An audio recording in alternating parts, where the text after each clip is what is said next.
Bayangkan sebuah negeri di ujung timur Pulau Jawa, tempat di mana matahari pertama kali menyapa tanah Jawa setiap pagi. Di sanalah Banyuwangi berdiri, sebuah kota dengan pesona alam memikat dan sejarah yang kaya, dalam, dan kadang tak terduga. Tapi tahukah kamu, bahwa Banyuwangi bukan hanya soal pantai indah dan kawah ijen? Ada kisah panjang yang tersembunyi di balik namanya. Sebuah kisah tentang kerajaan terakhir di Jawa yang berdiri melawan penjajahan, Kerajaan Blambangan. Cerita kita dimulai di abad ke-13, ketika Majapahit, kerajaan besar di Nusantara, masih berjaya. Saat itu, wilayah Banyuwangi menjadi bagian dari kekuasaan Majapahit. Tapi ketika Majapahit mulai runtuh di akhir abad ke-15, banyak kerajaan kecil mulai bermunculan.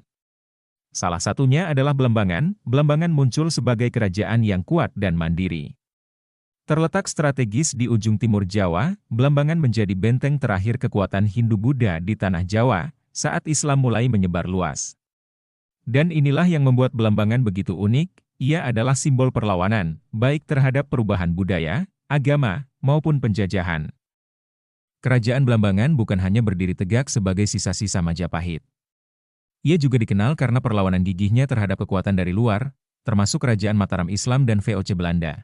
Salah satu tokoh penting dalam sejarah Blambangan adalah Prabu Tawang Alun II, seorang raja yang dikenal gagah berani dan cerdas dalam strategi perang.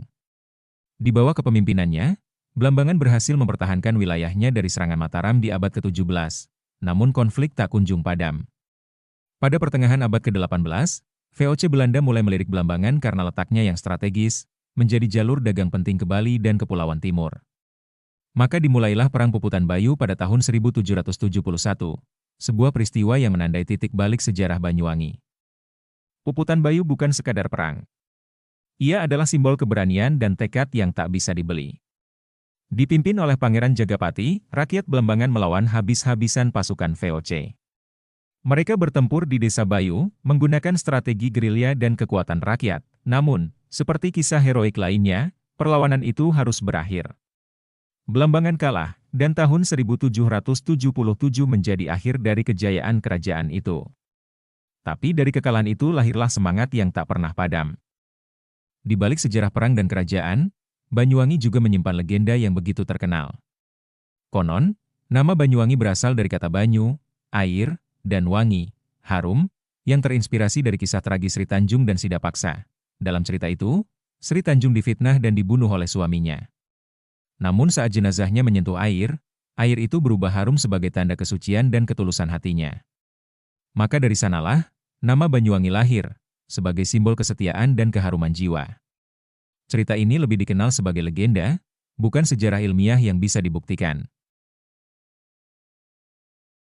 Meski kerajaan Blambangan telah lama runtuh, semangat dan warisannya masih hidup hingga hari ini. Budaya Osing, yang merupakan keturunan langsung masyarakat Blambangan, masih lestari di Banyuwangi. Mereka memiliki bahasa, tradisi, dan kesenian yang khas, seperti gandrung, sebelang, dan upacara kebo-keboan. Lebih dari itu, Banyuwangi kini menjadi simbol keragaman dan toleransi. Kota ini berhasil memadukan budaya Jawa, Bali, dan Madura dalam harmoni yang jarang kita temui di tempat lain. Sejarah panjang perjuangan dan pengorbanan itu kini menjadi daya tarik wisata dan identitas kebanggaan warga Banyuwangi. Sejarah Banyuwangi bukan hanya tentang kejayaan masa lalu, tapi juga tentang bagaimana sebuah negeri kecil bisa bertahan melawan arus besar zaman.